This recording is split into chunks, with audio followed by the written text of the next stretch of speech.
Hello everyone. CUET PG 2025 का exam आपका mid मार्च में कंडक्ट होना है। तो अब अप्रॉक्सीमेटली आपके पास 30 डेज़ का टाइम बचा हुआ है, कहीं 1 मंथ का टाइम आपके पास बचा हुआ है अपनी प्रिपरेशन को कंप्लीट करने के लिए। अब देखो, जब आप इतने कम टाइम में प्रिपरेशन करोगे तो आपको बहुत सारी चीज़ों का ध्यान रखना होगा कि कहीं पे भी आप अपना एक्स्ट्रा टाइम वेस्ट ना कर दो या कुछ ऐसा ना करो कि जो आपके ईज़ी टॉपिक है, जो ईज़िली आप प्रिपेयर कर सकते थे, जिसमें आप आसानी से स्कोर कर सकते थे, वो तो आपसे छूट गए। और जो मुश्किल टॉपिक थे, जो एग्ज़ाम पॉइंट ऑफ व्यू से उतने इंपॉर्टेंट थे भी नहीं, उसमें आपने काफ़ी सारा टाइम वेस्ट कर दिया। ऐसा आपके साथ नहीं होना चाहिए। तो इन आने वाले 30 डेज़ को आपको किस तरह से यूटिलाइज़ करना है ताकि आप अपना जो सीओक्यूपी 11 पेपर कोड है, इसमें मैक्सिमम स्कोर कर सको, ये सारी डिटेल्स हम इस वीडियो में ध्यान से देखेंगे। क्या-क्या हम देखेंगे? कौन से टॉपिक आपके लिए इंपॉर्टेंट है, किस सब्जेक्ट को आपको डिटेल में कवर करना है, किस सब्जेक्ट को आपको बेसिक कवर करके उसको छोड़ देना है। एक सब्जेक्ट के अंदर में कौन-सा ऐसे टॉपिक है जो ईज़िली आप कवर कर सकते हो, उससे ज़्यादा क्वेश्चन आएँगे, उसको आप आराम से कवर करो।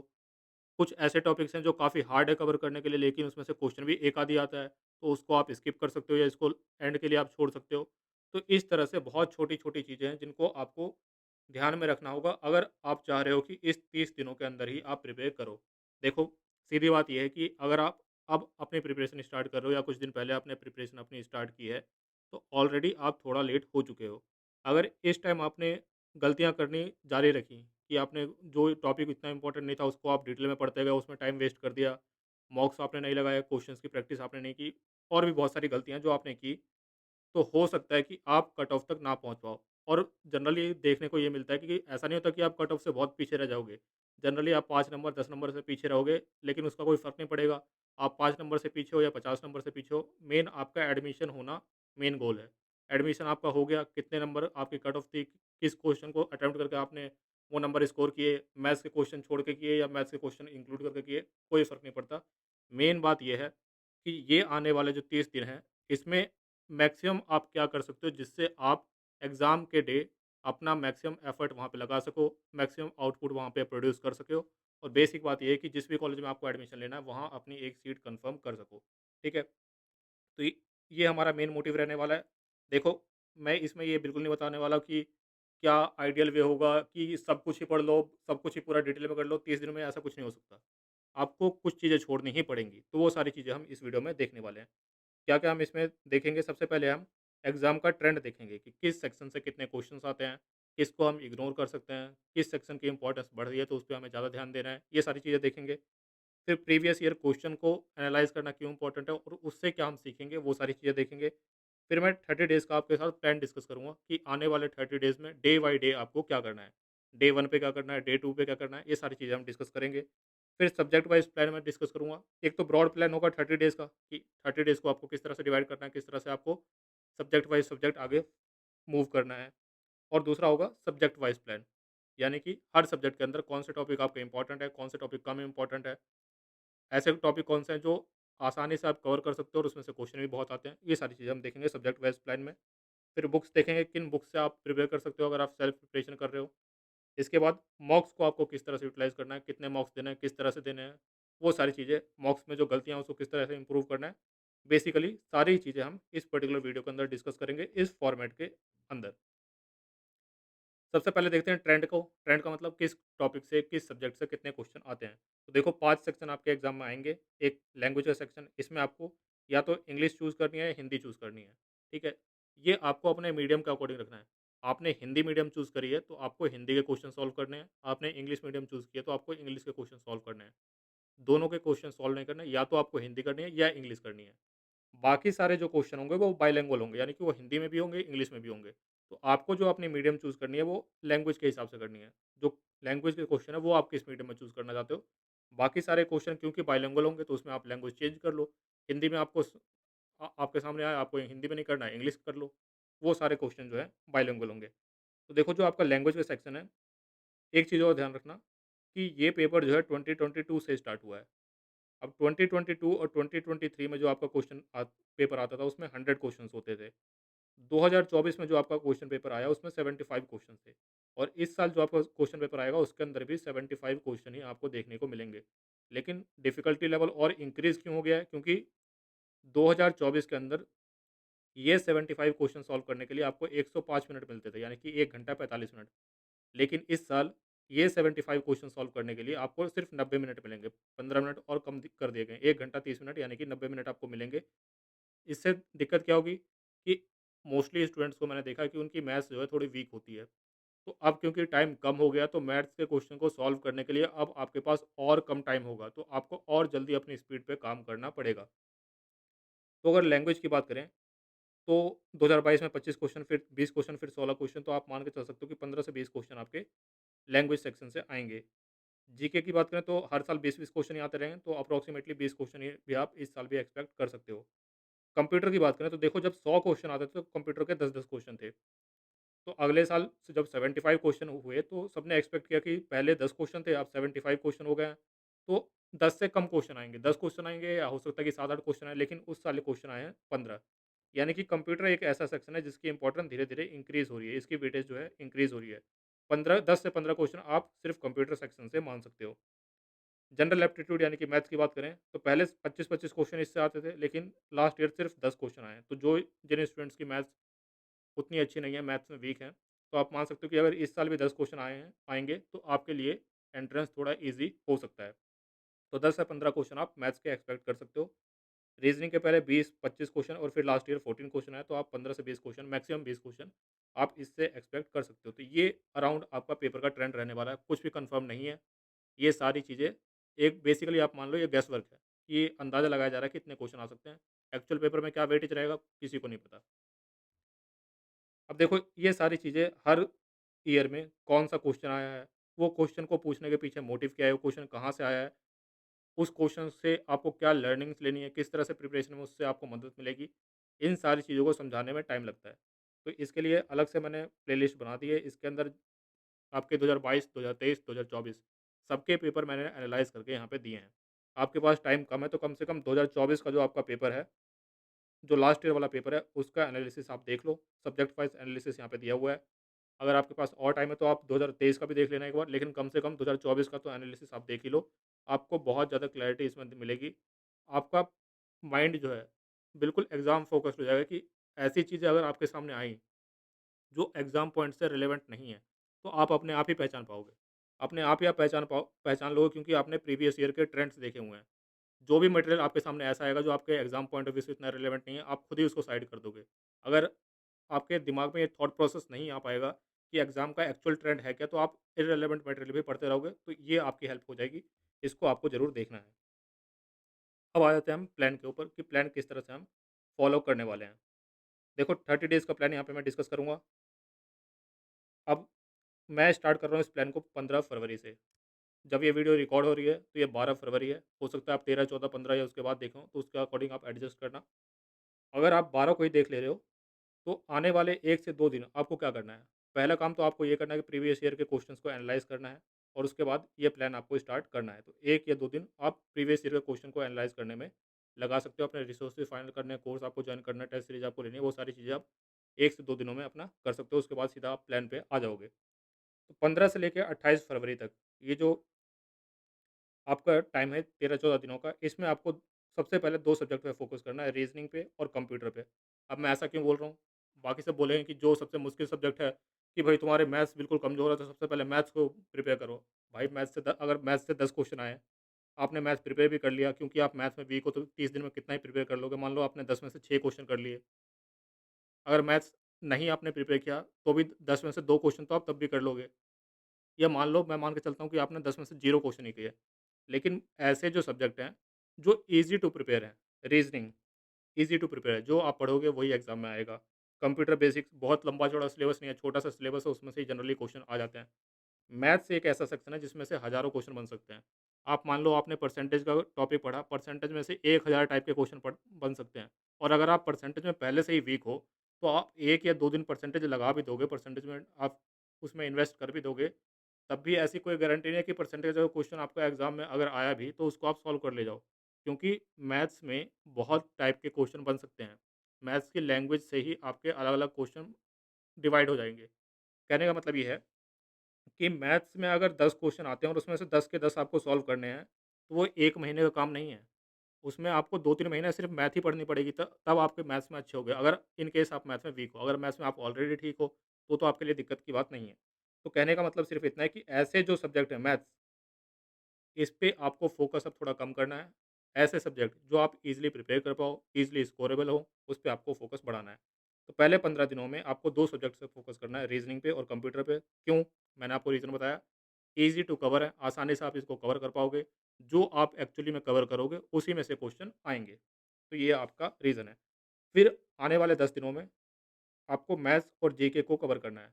मैथ्स में जो कुछ इंपॉर्टेंट टॉपिक्स हैं, कौन से इंपॉर्टेंट टॉपिक है, जो आगे मैं अपने वीडियो में डिस्कस करूँगा, उसके अकॉर्डिंग आप देखना। उन टॉपिक्स को जितना आप कवर कर सको, आपको कवर करना है। 20 टॉपिक हैं, 20 में से आपको 10 को ही कवर कर लेने हैं, 10 टॉपिक आप छोड़ दो। कौन से टॉपिक हैं, वो आगे मैं डिस्कस करूँगा। उसके साथ-साथ आपको जीके कवर करनी है।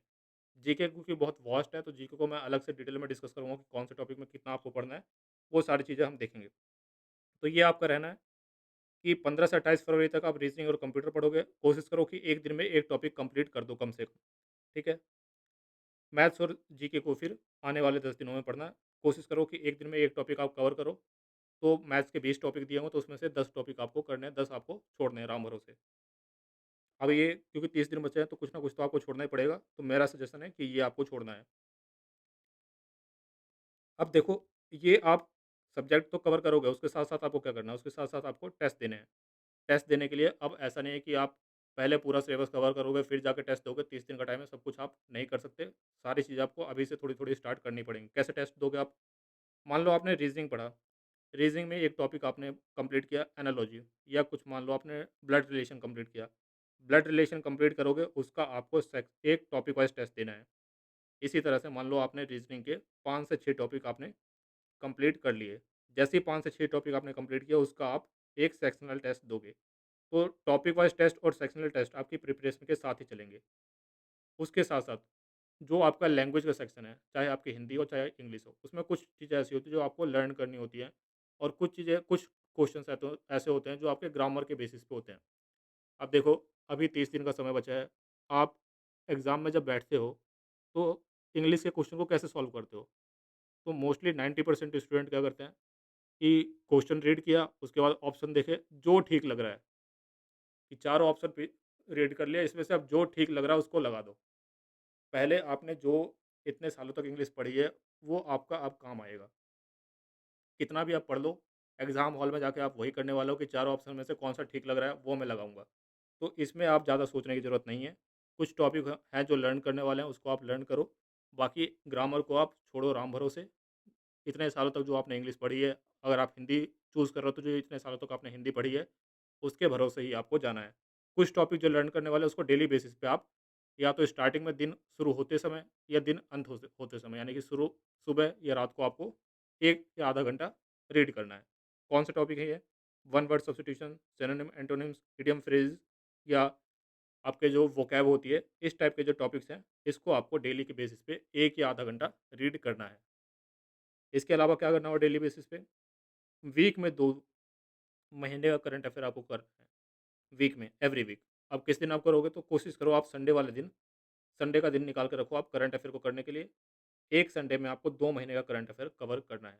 तो आने वाले मान लो 4 संडे आते हैं, तो कम से कम 8 महीने का करंट अफ़ेयर आप करो। उसके पुराने छूट जाए तो छूट जाए, टाइम मिले तो कर लेना। तो ये हर वीक संडे को आपको 2 महीने का करंट अफ़ेयर करना है। कैसे? अब एक ही दिन में 2 महीने का करंट अफ़ेयर कैसे करेंगे? वो मैं आगे आपके साथ डिस्कस करूँगा। जब मैं जीके का सेक्शन डिस्कस करूँगा, उसके साथ-साथ करंट अफ़ेयर भी मैं डिस्कस करूँगा आगे। तो ये आपको काम करना है। पहले रीज़निंग कंप्यूटर, उसके साथ टेस्ट 2 सेक्शनल टेस्ट 2, और साथ ही साथ डेली बेसिस पे आधा 1 घंटा इंग्लिश या हिंदी का जो भी आपने चूज़ किया उसकी, इन सब टॉपिक को आप लर्न करो, बाकी टॉपिक को अभी आप छोड़ दो। उसके बाद मैथ्स और जीके कवर करना है। फिर अब 10 मार्च के बाद हो सकता है कि आपका पेपर 15 मार्च को हो जाए, हो सकता है आपका पेपर 20 मार्च को हो जाए। जितना भी टाइम आपको बचेगा, उसमें आपको फुल लेंथ मॉक्स लगाने हैं और इम्प्रूवमेंट देनी है। अब 10 मार्च का इंतज़ार नहीं करना फुल लेंथ मॉक्स लगाने के लिए। इसमें जैसे ही आपके मान लो रीज़निंग कंप्यूटर कंप्लीट हुआ, उसके बाद आप फुल लेंथ टेस्ट देना स्टार्ट कर दो। कोशिश करो कि हर 3 दिन पे 1 फुल लेंथ मॉक आप लगा लो। हर 3 दिन पे 1 फुल लेंथ मॉक आप लगा लो, जैसे ही आपका रीज़निंग और कंप्यूटर का सेक्शन कंप्लीट होता है। जैसे ही रीज़निंग और कंप्यूटर आप करोगे, उसके साथ-साथ तो आप टॉपिक वाइज़ और सेक्शनल टेस्ट दोगे। जैसे ही ये सेक्शन कंप्लीट होता है, इसका इंतज़ार मत करो कि मैं मैथ्स भी करूँगा, जीके भी करूँगा, आप फुल लेंथ मॉक लगाना स्टार्ट कर दो। हर 3 दिन पे 1 फुल लेंथ मॉक लगाओ, उसकी जो जो क्वेश्चन उसमें गलत हुए हैं, उसकी डिटेल सॉल्यूशन को पढ़ो, और उसमें इम्प्रूवमेंट करने की कोशिश करो। ठीक है? तो ये ब्रॉड हमारा प्लान रहने वाला है। सब्जेक्ट वाइज़ प्लान हम आगे देखेंगे। अब देखो, ऑप्शन आपके पास है कि ये पूरा काम आप खुद से कर सकते हो कि 30 दिन आपके पास हैं। आप सारा मटेरियल अपने अकॉर्डिंग अरेंज करो कि कौन-सा मटेरियल आपके काम का है। डे बाय डे आपको किस सब्जेक्ट को कवर करना है, वो आप खुद कर सकते हो। या दूसरा तरीका आपके पास ये है कि आप क्रैश कोर्स हमारा ले सकते हो। इस क्रैश कोर्स की खासियत क्या है कि क्रैश कोर्स में आप जाओगे तो आपको फ़ोल्डर मिलेंगे। फ़ोल्डर किस तरह से होंगे? एक फ़ोल्डर पे लिखा हुआ डे 1, फिर डे 2, डे 3, इसी तरह से करते-करते डे 30 तक आपके फ़ोल्डर बने हुए हैं। आपको क्या करना है? कुछ नहीं करना। डे 1 में आपको जाना है, डे 1 का फ़ोल्डर ओपन करना है, इसमें कुछ वीडियोज़ हैं, इसके साथ-साथ पीडीएफ हैं और फिर टेस्ट दिए हैं। आपको क्या करना है? वीडियो देखनी है, वीडियोज़ के बाद टेस्ट, ये जो फ़ोल्डर नोट्स आपको दिए हुए हैं, इस नोट से आपको रिवाइज़ करना है और टेस्ट देना है। ये आपका डे 1 कंप्लीट हो गया। फिर अगेन डे 2 पे आना है, फिर यहाँ पे वीडियोज़ दी गई हैं, वीडियोज़ को देखना है, नोट्स से रिवाइज़ करना है, टेस्ट देना है। डे 3 पे जाना है, फिर यहाँ पे जो वीडियो दी गई है, वीडियो को देखना है, नोट्स से रिवाइज़ करना है और टेस्ट देना है। ये सारा कोर्स इस तरह से ही डिज़ाइन है कि जो सबसे इम्पोर्टेंट चीज़ें हैं और जो सबसे आसानी से कवर हो सकती हैं, उसको डे 1 में रखा गया है।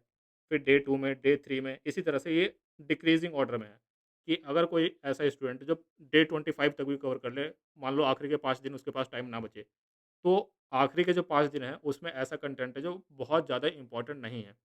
इम्पोर्टेंस जो है सबसे पहले, जो सबसे ज़्यादा इम्पोर्टेंट है उसको डे 1 में रखा गया है, फिर डे 2 में, डे 3 में, इस तरह से घटते इम्पोर्टेंस के क्रम में पूरे कोर्स को डिज़ाइन किया गया है। बाकी इसमें सारी चीज़ें आपके सिलेबस को कवर किया गया है। नोट्स इसमें पीडीएफ फॉर्मेट में आपको मिलेंगे। Mock test, complete mock test इसके अंदर आपके इंक्लूडेड है। जो हमारी अलग से मॉक टेस्ट सीरीज़ होती है वो आपको लेने की ज़रूरत नहीं है। सारे मॉक्स इसमें आपको इंक्लूडेड मिलेंगे। बाकी सारी डिटेल्स आप यहाँ पे रीड कर सकते हो। बाकी एक इन्फॉर्मेशन यहाँ पे और मैं दे दूँ कि यहाँ पे जो प्राइस लिखा हुआ है वो 5000 लिखा हुआ है। आपको इसको पे करने की ज़रूरत नहीं है। 15 फरवरी तक आपको एक कूपन कोड लगाना है, FEB फ़ेब्रुअरी 50, FEB 50, ये कूपन कोड आपको लगाना है, तो आपको 50% का एडिशनल डिस्काउंट मिल जाएगा, ठीक है? तो जो यहाँ पे प्राइस लिखा हुआ है, ये प्राइस आपको पे नहीं करना है, इसके ऊपर भी 50% एडिशनल डिस्काउंट आपको मिल जाएगा और इसके अंदर सारी चीज़ें हैं। कोर्स पूरा है और टेस्ट सीरीज़ पूरी कंप्लीट है। आपको सिर्फ इतना करना है, डे 1 पे जाके डे 1 का कंटेंट देखना है, पीडीएफ से नोट से रिवाइज़ करना है, टेस्ट देना है, डे 2 पे आना है। आपका सारा कंटेंट जो है वो एक जगह पे एकत्रित आपको मिलेगा। आपका टाइम वेस्ट होने के चांसेस इसमें ज़ीरो हैं। तो ये आप कोर्स जॉइन कर सकते हो।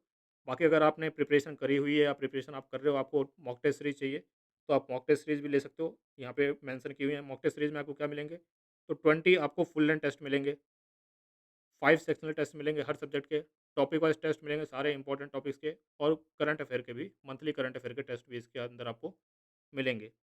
तो ये डिटेल्स आप यहाँ पे रीड कर सकते हो। एक ख़ासियत जो मॉक्स में होती है कि बाकी जो एग्ज़ाम्स होते हैं उसके जितने भी इम्पोर्टेंट प्रीवियस ईयर के क्वेश्चंस होते हैं जो आपके एग्ज़ाम में आने के चांसेस होते हैं वो सारे इसमें इंक्लूड होते हैं। हर क्वेश्चन का आपको डिटेल सॉल्यूशन दिया जाता है। तो अगर मान लो कोई ऐसा टॉपिक है, जो मान लो कंप्यूटर में ऐसा कोई टॉपिक है जो आपने नहीं पढ़ा, तो उसके डिटेल सॉल्यूशन को आप रीड कर लोगे तो वहीं से वो टॉपिक आपको कवर हो जाएगा। इसमें भी यहाँ पे जो प्राइस लिखा है 1500, ये आपको पे करने की ज़रूरत नहीं है। वही कूपन कोड आपको यूज़ करना है, FEB 50, तो आपको 50% एडिशनल डिस्काउंट मिल जाएगा। ये कूपन कोड कब तक वैलिड है, तो मैंने आपको बताया 15th फ़ेब तक ये वैलिड रहेगा। अब आ जाते हैं हम सब्जेक्ट वाइज़ स्ट्रैटेजी पे, सब्जेक्ट वाइज़ किस तरह से हमें काम करना है। तो ये मैंने आपको बता दिया। अभी सिर्फ आपको ये 3 टॉपिक प्रिपेयर करने हैं। One word substitution, synonym, antonyms, idiom and phrases. Hindi में देखें तो अनेक शब्दों के लिए एक शब्द, समानार्थी और विलोम शब्द, मुहावरे और कहावतें। डेली बेसिस पे आधा-आधा घंटा, 1-1 घंटा आप रीड करते रहो। बाकी सारों को आप जब मॉक टेस्ट प्रैक्टिस करोगे, तो मॉक टेस्ट के दौरान मान लो आपने मॉक टेस्ट आपने प्रैक्टिस की और आपने देखा कि जो जंबल्ड पैरा के क्वेश्चन हैं, वो तो मेरे हर बार गलत हो रहे हैं। तो फिर आपको जंबल्ड पैरा थ्योरी पढ़नी है और उसको फिर आराम से कवर करने की कोशिश करनी है। इसी तरह से मान लो आपको जो यूजेस एरर वाले होते हैं, फिल इन द ब्लैंक्स वाले क्वेश्चन होते हैं, आपको लग रहा है कि ये तो मेरे हर बार गलत हो जा रहे हैं, तो फिर उसको आपको प्रिपेयर करना है। बाकी मोस्ट प्रोबेबली आपने इतने सालों तक जो पढ़ाई की है, वो आपका काम आएगा। तो ये सारे टॉपिक आपको मॉक टेस्ट के थ्रू प्रिपेयर करने हैं। अब देखो यहाँ पे स्टार मैंने बनाए हुए हैं। ये स्टार का मतलब क्या है? हर टॉपिक में वो टॉपिक को कवर करना कितना आसान है, वो टॉपिक से कितने क्वेश्चन आए हैं, उस टॉपिक को से कितने क्वेश्चन आ सकते हैं, ये सारी चीज़ों को एनालाइज़ करते हुए यहाँ पे स्टार दिए हुए हैं। ये स्टार कितने 1 से लेकर 3 तक यहाँ पे स्टार दिए हुए हैं। जहाँ पे 3 स्टार दिए हुए हैं, उनको सबसे पहले करना है। फिर 2 स्टार दिए हुए हैं उसको उसके बाद करना है, और जो 1 स्टार वाले हैं अगर छोड़ने की ज़रूरत आए, तो ये 1 स्टार वालों को आप छोड़ दो, ठीक है? तो आपको ये सब एनालाइज़ नहीं करना है कि हर टॉपिक को ये टॉपिक कितना आसान है, कितने क्वेश्चन आए हैं, इन सबको बैलेंस करके मैं फिर निकालूँ कि सबसे पहले कौन-सा टॉपिक करना है। वो काम मैंने आपके लिए कर दिया है। स्टार देखो आप, जिस पे 3 स्टार हैं उसको करो, जिस पे 2 स्टार है उसको भी करने की कोशिश करो। अगर छोड़ने की ज़रूरत पड़े, तो 1 स्टार वालों को छोड़ दो। बुक कौन सी यूज़ कर सकते हो आप? तो कोई भी आपके पास जनरल इंग्लिश की बुक है, उससे काम हो जाएगा आपका। अगर आपको खरीदनी है, तो अरिहंत पब्लिकेशन की एसपी बख्शी आती है, रन एंड मार्टिन आती है, या कोई भी एसएससी एग्ज़ाम के लिए, कॉम्पिटिटिव एग्ज़ाम के लिए कोई भी जो बुक्स आती है मार्केट में, सभी जनरली अच्छी बुक्स हैं। उनमें से कोई भी बुक आप ले सकते हो, उससे आपका काम हो जाएगा। हिंदी के लिए बात करें तो लूसेंट पब्लिकेशन की सामान्य हिंदी आती है, और भी पब्लिकेशन की जो भी सामान्य हिंदी आती है कॉम्पिटिटिव एग्जामिनेशन के लिए, कोई भी बुक लो, उससे काम आपका हो जाएगा। सभी बुक जनरली अच्छी हैं मार्केट में। अब आते हैं जीके के सेक्शन में।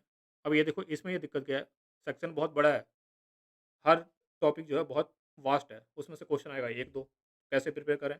तो हर टॉपिक में जो मिनिमम टॉपिक्स मैं बता रहा हूँ, वो आपको प्रिपेयर करने हैं। बाकी स्टार रेटिंग मैंने दी हुई है यहाँ पे, इसके अकॉर्डिंग भी आप देख सकते हो। लिटरेचर के अंदर आपको बुक्स एंड ऑथर्स प्रिपेयर करने हैं। हिस्ट्री के अंदर इंपॉर्टेंट पर्सनैलिटीज़, क्या होता है इसका मतलब? महात्मा गांधी, बी.आर. अम्बेडकर, जवाहरलाल नेहरू, अकबर, बीरबल, ये सब इंपॉर्टेंट पर्सनैलिटीज़ हैं। इनके बारे में आपको पता होना चाहिए, ये आपको कवर करना है। इंडियन कॉन्स्टिट्यूशन में preamble, fundamental rights, fundamental duty, DPSP, president, vice president, parliament, और sources of constitution, amendment of constitution, इतना आपको प्रिपेयर करना है। फिर पर्सनैलिटीज़ का जो टॉपिक है, एक तो हिस्ट्री में आप प्रिपेयर करोगे, इसके अलावा जो पर्सनैलिटीज़ न्यूज़ में है, जो हम मंथली करंट अफेयर में कवर करेंगे, वहाँ से आपका कवर हो जाएगा।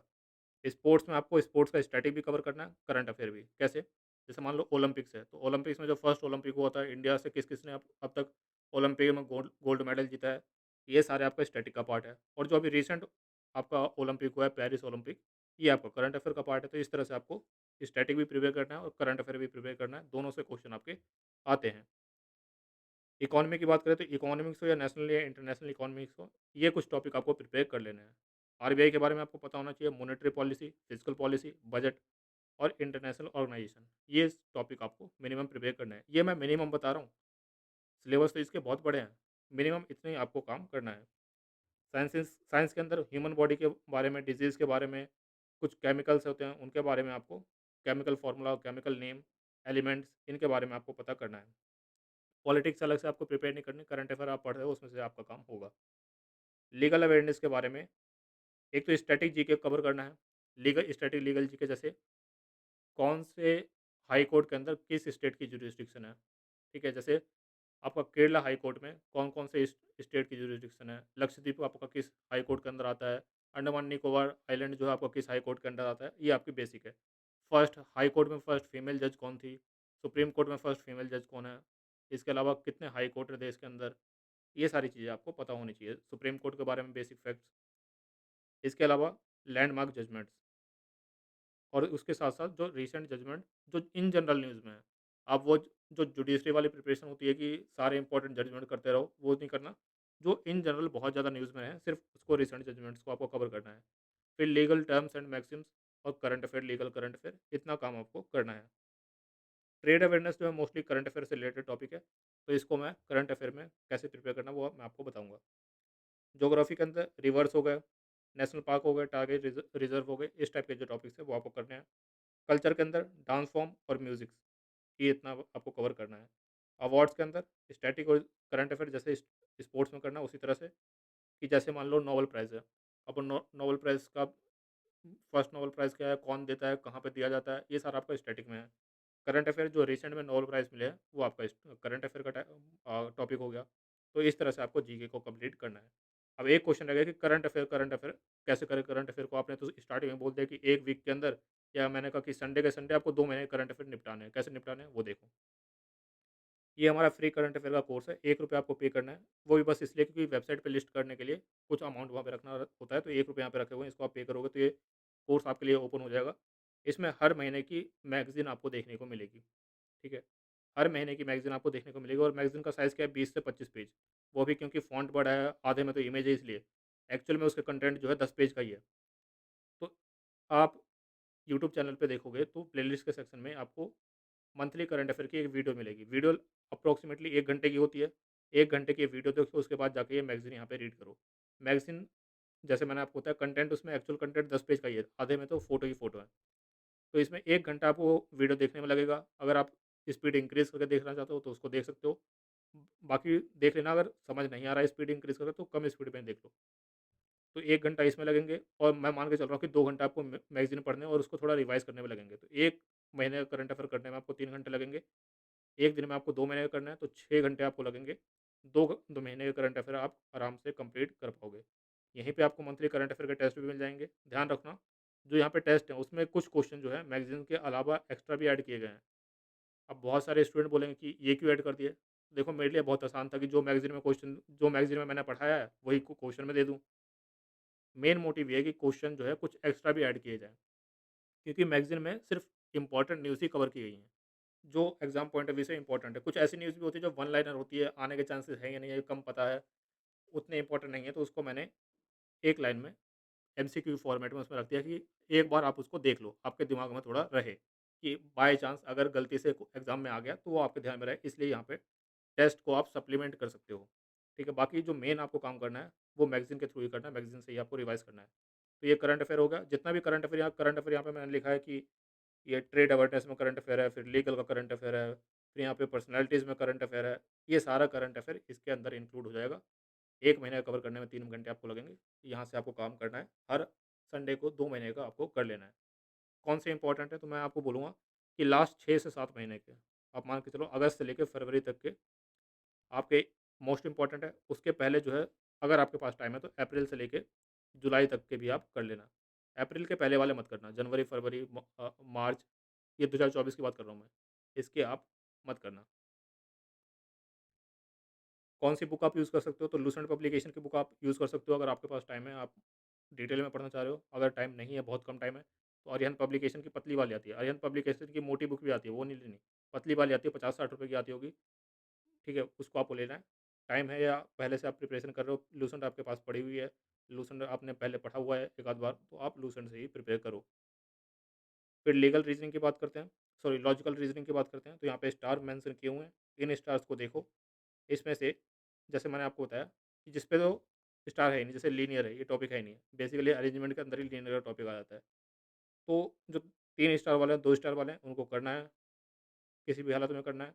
जो 1 स्टार वाले हैं, जैसे मैट्रिक्स अरेंजमेंट हो गया और नॉन वर्बल रीज़निंग हो गया, सिंबल बेस्ड क्वेश्चंस हो गए, ये आपके 1 स्टार वाले हैं, इनको आप अगर टाइम नहीं है, छोड़ दो। कौन सी बुक यूज़ कर सकते हो? देखो, बुक से करने जाओगे अगर आर.एस. अग्रवाल से, तो शहीद हो जाओगे, बहुत मोटी बुक है, नहीं कर पाओगे। तो एम के पांडे आप ले सकते हो, या आप मॉक टेस्ट से प्रैक्टिस करो, कहीं यूट्यूब लेक्चर देख रहे हो तो उससे करो, अगर आपने कोर्स ले लिया तो उससे करो। बुक्स के पीछे जाओगे तो बहुत ज़्यादा टाइम आपका अब लग जाएगा। तो अगर आपने कोर्स ले लिया तो कोर्स से आपको करो। देखो, अगर आपने कोर्स लिया है तो आपको बुक्स लेने की ज़रूरत नहीं है। कोर्स से ही आपको सारी चीज़ें कंप्लीट करनी है। ठीक है? कोर्स नहीं ले रहे हो, यूट्यूब से पढ़ रहे हो, तो आप बुक्स ले सकते हो, इसका आप यूटिलाइज़ेशन कर सकते हो। तो जैसे कि मैंने आपको बताया, आर.एस. अग्रवाल अब मत लो, या आपके पास पहले से रखी हुई है तो आप यूज़ कर लो। एम के पांडे ले सकते हो, या कोई और रीज़निंग की बुक है आपके पास जिसमें काफ़ी शॉर्ट में किसी टॉपिक को कवर किया है, बहुत मुश्किल क्वेश्चन नहीं ऐड किए हैं। क्योंकि देखो, जनरली होता क्या है कि बैंक वाली रीज़निंग घुसा दी जाती है। अब बैंक में रीज़निंग के बहुत लंबे क्वेश्चन्स होते हैं, उतना आपको ज़रूरत नहीं है। एसएससी में भी अब काफ़ी टफ क्वेश्चन पूछने लग गए हैं, उतनी आपको ज़रूरत नहीं है। थोड़े ईज़ी टू मॉडरेट लेवल के क्वेश्चन ही आपको करने हैं। फिर कंप्यूटर के लिए ये अरिहंत पब्लिकेशन का कंप्यूटर अवेयरनेस की बुक आती है, मार्केट में और भी बुक्स आने लग गई हैं, कोई सी भी आप यूज़ कर सकते हो। बुक्स के लिए जनरली आपको परेशान नहीं होना है, मार्केट में जो भी बुक्स हैं मोस्टली वो अच्छी बुक्स ही हैं। अगर वो थोड़ी फेमस बुक है, कोई ऐसी बुक मत ले लेना जिसको कोई जानता ही नहीं है। फिर कंप्यूटर बेसिक्स पे भी यहाँ पे हर टॉपिक पे मैंने स्टार मेंशन किया हुआ है, उसके अकॉर्डिंग आपको इंपॉर्टेंस देखनी है और उसको प्रिपेयर करना है। इसी तरह से जनरल एप्टीट्यूड यानी मैथ्स के लिए टॉपिक मेंशन किए हुए हैं, जैसे मैंने आपको बताया 20 टॉपिक्स अराउंड यहाँ पे हैं, उससे भी ज़्यादा ही हैं। लेकिन आपको 10 टॉपिक देखो, सबसे इंपॉर्टेंट वाले जो आराम से आप कर सकते हो। अगर कोर्स में हो तो उसमें तो दिया ही हुआ है, उसके अकॉर्डिंग उसको आप फॉलो करो। बाकी यहाँ पे आप इंपॉर्टेंस के अकॉर्डिंग कोई 10 टॉपिक आप प्रिपेयर कर लो। बाकी अगर कर सकते हो तो ज़्यादा भी कर लो, मिनिमम मैं बता रहा हूँ 10 टॉपिक आप प्रिपेयर कर लो। बुक्स आप ये यूज़ कर सकते हो, 30 डेज़ वंडर, या फिर अरिहंत पब्लिकेशन की आती है फास्ट अर्थमेटिक, राजेश वर्मा इसके राइटर हैं। कोई सी भी बुक आप यूज़ कर सकते हो। तो ये आपके लिए प्रिपरेशन की पूरी स्ट्रैटेजी रहने वाली है 30 डेज़ के लिए। और कोई आपकी क्वेरी है तो आप कमेंट सेक्शन में लिखो। नीचे व्हाट्सएप ग्रुप का लिंक दिया हुआ है, उसको आप जॉइन कर लो, उसके अंदर सारी इन्फॉर्मेशन मैं शेयर करता रहता हूँ, जो भी इन्फॉर्मेशन होती है। इसके अलावा व्हाट्सएप का मेरा नंबर भी दिया हुआ है, उस पे आप कॉन्टैक्ट करना चाहो तो आप व्हाट्सएप पे मैसेज कर सकते हो। एक बार में पूरा मैसेज लिखना है, ऐसे हाय मत लिखना कि हाय लिख के भेजो फिर मेरे मैसेज का रिप्लाई कर रहे हो। मैसेज मेरे रिप्लाई का वेट कर रहे हो, ऐसा मत करना। एक बार पूरा मैसेज लिख दो, जब भी मैं रिप्लाई करूँगा आपकी सारी क्वेरीज़ का रिप्लाई एक बार में ही कर दूँगा। ठीक है? तो ये आपको ध्यान में रखना है। बाकी कोर्सेज़ का लिंक, ऐप का लिंक, वेबसाइट का लिंक, सारी चीज़ें डिस्क्रिप्शन बॉक्स में दी हुई हैं, उसको आप यूज़ कर सकते हो। कोई और आपकी क्वेरी तो आप कमेंट सेक्शन में लिखो। For the time being that's the end of the video. किसी और टॉपिक पे आपको वीडियो चाहिए तो वो भी आप कमेंट सेक्शन में लिख के बता सकते हो। Thank you.